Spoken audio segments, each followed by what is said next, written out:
How to ignore or block all WhatsApp calls.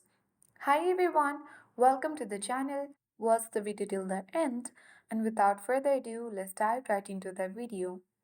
First of all, launch WhatsApp. Log into your account. Now tap particular chat which you want to ignore or block all WhatsApp chats and calls. Tap and hold it, and then tap the mute icon at top right corner of the screen and select any time duration. Tap OK after that.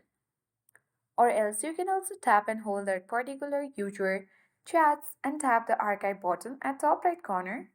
And when they are on archive, we won't be able to know that they had called us. Further, if you want to disable or ignore or block all WhatsApp calls, tap and hold WhatsApp, select I button.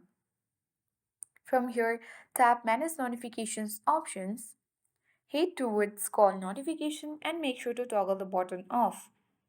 For silent notification as well, you need to make sure to toggle the button off, and once you do that, you will successfully ignore or block all WhatsApp calls. I hope this guide was helpful. If it was, then to like, share, comment, and don't forget to subscribe. Thank you for watching and see you in the next video.